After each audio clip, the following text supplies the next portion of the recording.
sorry, I apologize, but my bookshelf is a bit of a mess right now because I took a whole bunch of books down that I am thinking about reading.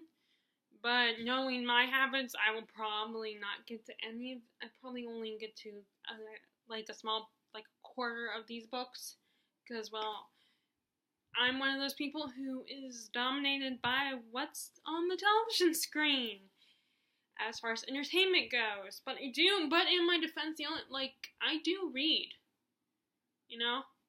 Um, I just also watch TV a lot.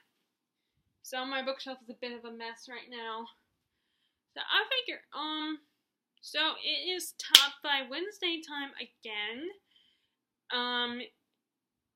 You all know Top 5, if you've been watching my videos, this is a Goodreads group, created by Ginger Reads Laney and Sam from Thoughts on Tomes.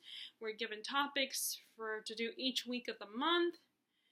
And this week's topic is books for your younger self. Now, all these books I don't have in my possession, and I don't save a lot. I do have some of my childhood books, but they are in the guest room downstairs. So, and I don't think any of the books on this list, this top 5 list, are down there amongst those books. Because some of them were either books I got from the library or books that I didn't read at all. I just know about them, and I know they're really popular. Okay, so the first one is one that I never read. Well, technically, the first one is actually an author that I never. Well, I read I attempted one of his books, but it just did not leave an impression on me, and maybe that's because I read it when I was like late teens or mid-teens, probably more so, because I think I read it like in high school.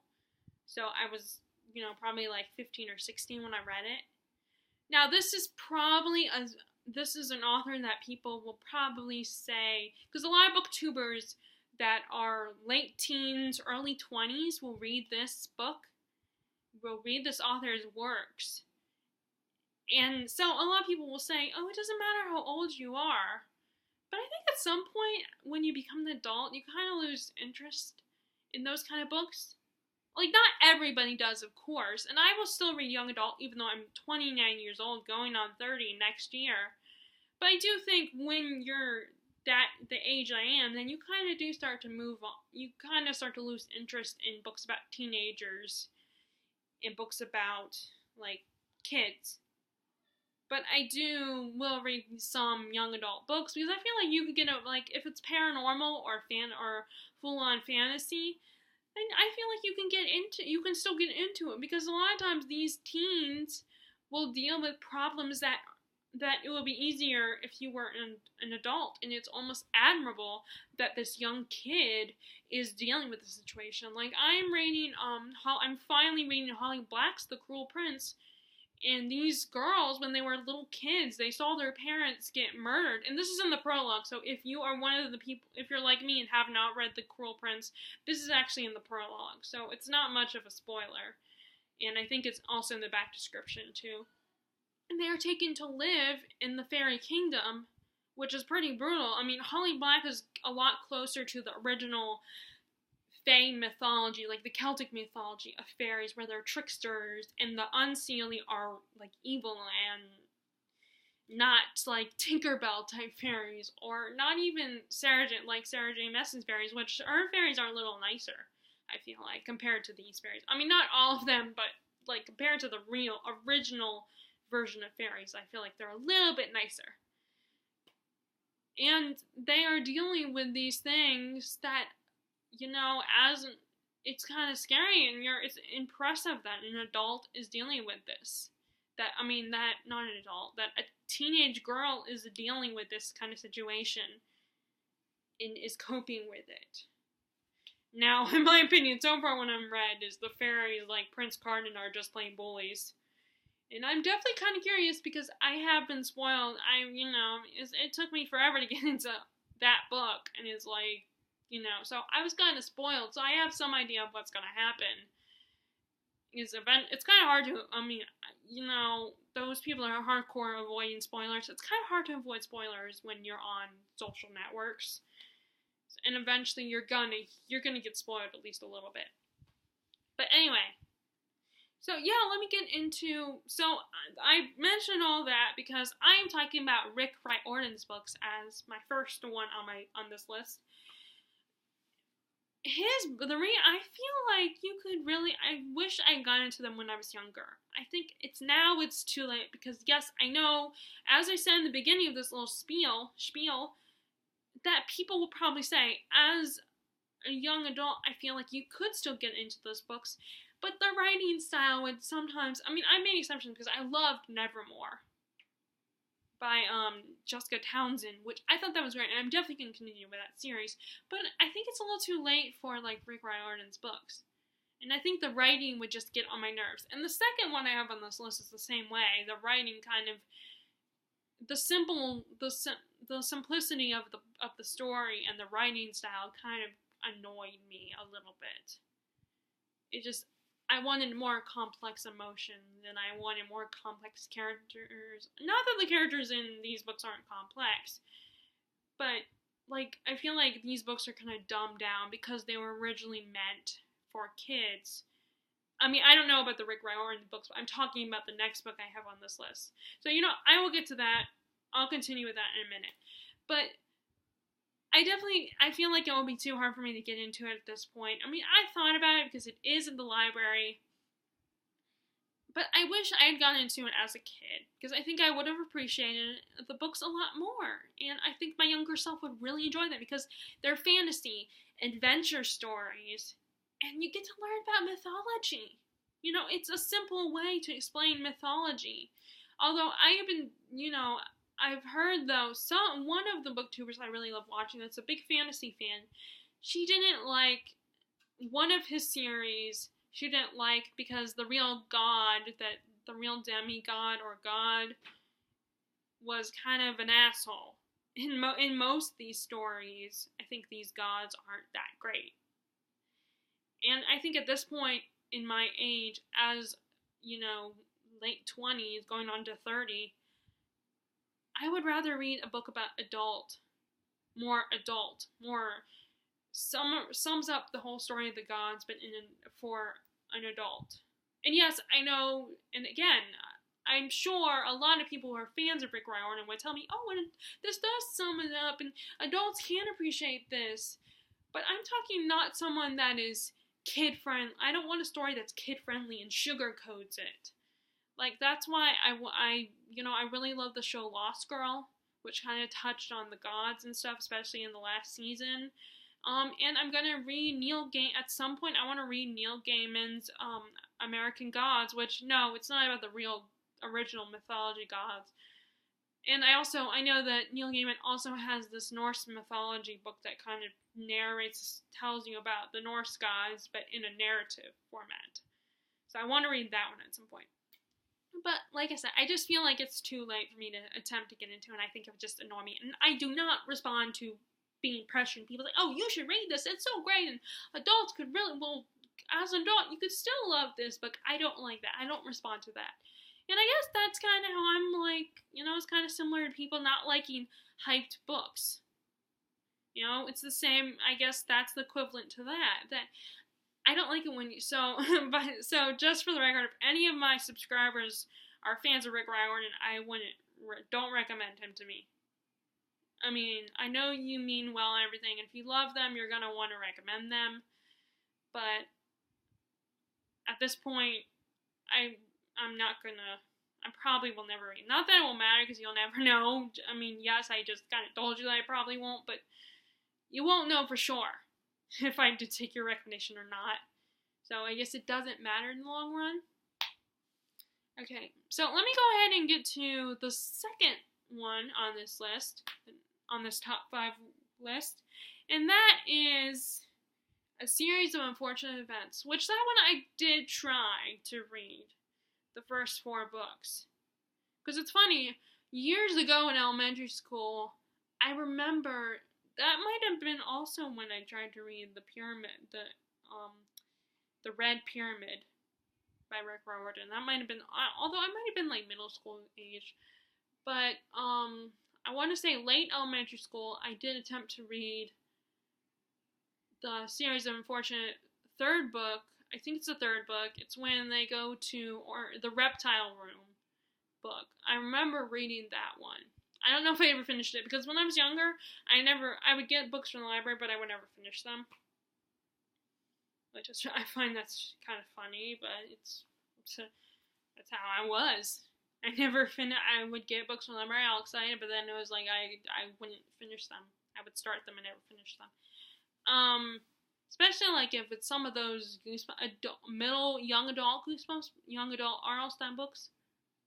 Like, I think they were Fear Street books or something. But anyway, maybe not Fear Street books. I just remember they were black. The books were black, in color. And they were more mature than the original Goosebumps book. So I think they were meant for young adults. But anyway,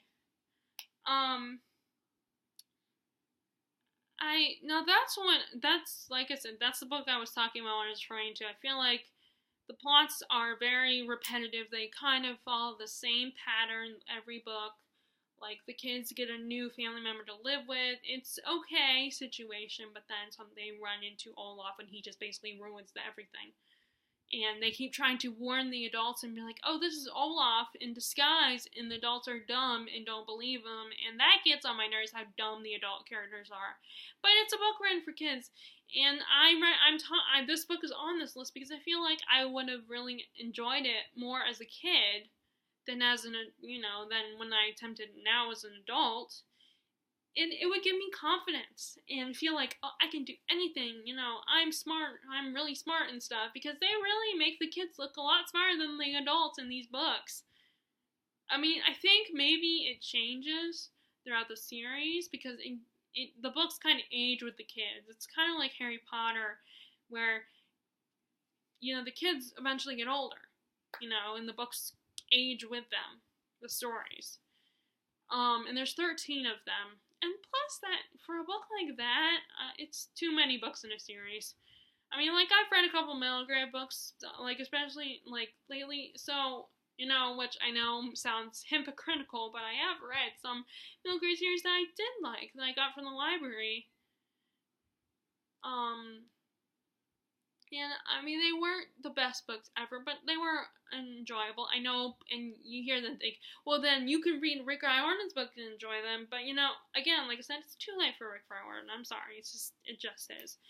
But, I've read a couple of middle grade series, and they were good, and I like how they were a little different. They didn't follow the same pattern. Like, actually, some of them, they might have been closer to young adult books. I don't know. But they weren't as, like, the adults weren't as dumb, and the adults were actually scary. I mean, the only scary adult in those books is Olaf, which he is the villain. So I guess that's the point. But I tried Rick Riordan, not Rick Riordan, but, those series of unfortunate series of unfortunate, but that is a hard title to say. But I think what I'll probably do is, I know people say, oh, you should read the book first before you watch it, but I'm going to watch the show, because I watched the movie, and I enjoyed the movie. And I know everyone says that Neil Patrick Harris is better, but, and I've only seen the one episode, or the start of an episode, but really, I don't see a difference. I think people just get in their head that Jim Carrey's a funny guy, and that, oh my god, he cannot be scary. And so they automatically were all like, maybe I'm wrong here, but on the movie, I think they were all like, oh, it's just Jim Carrey, he's so funny. It's like, they were thinking, they didn't think he was scary. He portrayed Olaf scary enough. But I thought it was great. I'm a fan of Jim Carrey, so I'm a little biased. And, he was in number 23. I don't care what other people say. I love number 23. I think it was creepy. I think it was great. And it was different. It was completely opposite, okay? So, I know not a lot of people thought number 23 was that great. And some of his other works, so I think he could, and this is one of the things that I know a lot of people didn't like Batman Forever and everything, although I think they hate Batman and Robin more than Batman Forever. I think they think, compared to Batman and Robin, like, Batman Forever is a fun movie. And while Batman and Robin is just an insult to the fandom. But I feel like Jim Carrey could have done a really intimidating, scary Riddler if given a chance. So I'm not gonna blame him. I'm not gonna hate on Jim Carrey, because and maybe it helps that I come into the fandom late, and that was most of my exposure at the time was those movies. But I'm going to rant here and going totally off topic, as I always do. So I'm gonna go ahead to the third one, and that is the Nancy Drew series, which is the one I did, which is the one of the only ones on this list that I did actually have read. I've read some, like, not all of her books, but I read some of them.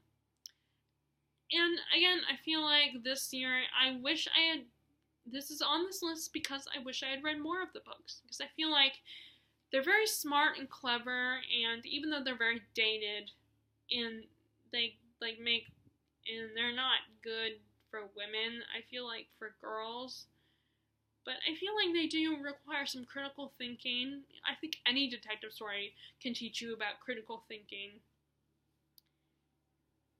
And I think it would have been a fun little adventure to read. It was about a girl. It's about a girl detective. You know, maybe it's still not good for girls, but because it's dated. But I feel like she's a girl and she's a detective. I mean, it still has those cliches and silly elements that they think girls value more than anything. But from what I remember, I can't pinpoint an example because I don't remember that well. But it shows a girl in like a light of she's smart. She gets to be a detective kind of way. So I feel like it's an important starting point for young girls. And don't get after me if you disagree, please. I don't want to debate with anyone in the comment section. Although I guess I could ignore you guys, but sometimes I'm dumb and I see it come and I feel the need to respond. And then the number 4 is a series where I've only read the prequel book, and that is The Hobbit. And I was also talking about Lord of the Rings. This is more like I just felt bad that I never attempted to read it. Like, I've read The Hobbit. It was very easy, but I feel bad that I never tried to read. Correction. I have tried to read The Fellowship of the Ring, but I feel guilty that I never, maybe this isn't a good book on this list. That's why I have a question mark in my notes.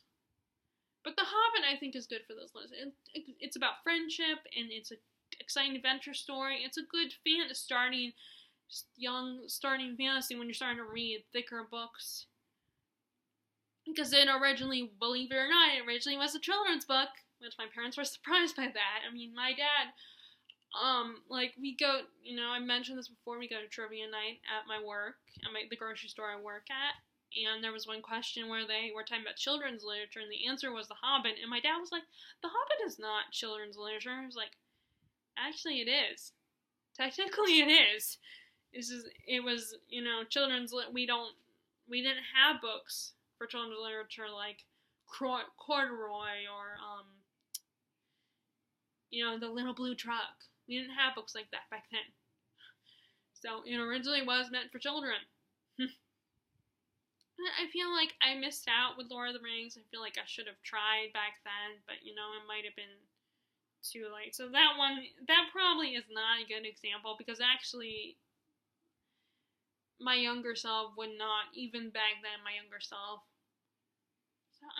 So I don't know if I can, I actually just thought of one, but that I wish I had read when I was younger that I could replace that with, but now I don't remember what it was. What is it? I'm trying to think. What were some of the?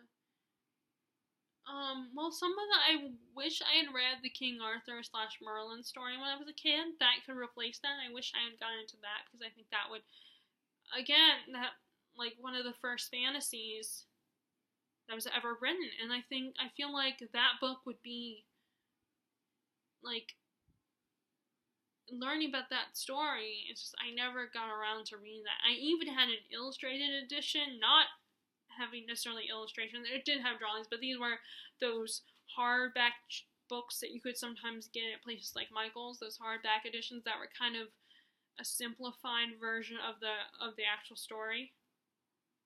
Oh wait, now I remember. I wish I had read more fairy tales. So I can replace number 4 with fairy tales. I wish I had read some of the original, not the Disney versions, but the original stories. I wish my parents had read those to me. But maybe my parents were trying to shield me from being traumatized by those stories, because they are very disturbing, the original stories. I mean, talking about getting princesses pregnant when they're like, when they're unconscious and taking off body parts and eating people and young and like very disturbing elements. So yeah, again, I wish I had read the original fairy tales when I was younger. I'm almost tempted to read them to the boys, to tell them to the boys, but I don't know. It would depend on if my sister would let me. But, okay, so I'm replacing 4 with fairy tales. Some original fairy tales. Because now I kind of look them up now and really am interested.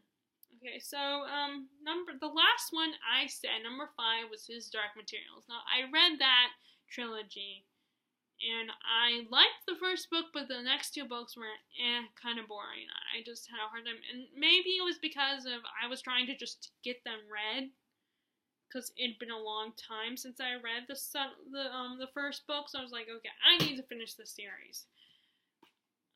So, like, I just feel like I would have appreciated them more reading them when I was younger, when I was a kid, which is what they were, like The Hobbit, they were originally meant for kids, at least or young adults.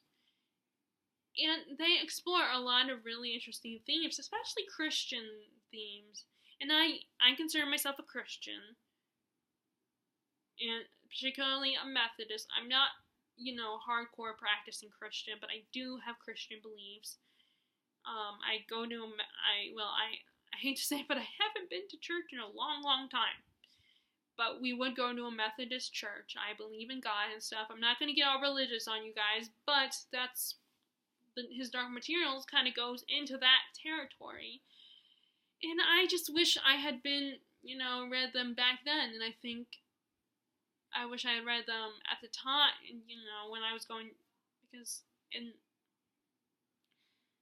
I just feel like I would have appreciated that book more back then, back when I was a kid. But now it's too late. But I did read the series. I don't know if I donated. No, I think I donated them before we moved. So I didn't donate them to the used bookstore, but I did donate them before we moved. So it's probably in a charity shop or something, or someone probably already has them now. I don't know. But yeah, I wish I had read those back then. Okay, so those are my top 5 books I wish my younger self had read. If you have any books you wish your younger self had read, feel free to share them in the section. Or I will post the link to the Goodreads group and you can join it. Or you don't have to join the Goodreads group and you can just do this for yourself. Maybe even go beyond the 5 books if you have more than 5 books. If you like this video, be sure to give it a thumbs up and click subscribe if you haven't already. I hope you are enjoying your reading, and I will talk to you all later. Alright, bye.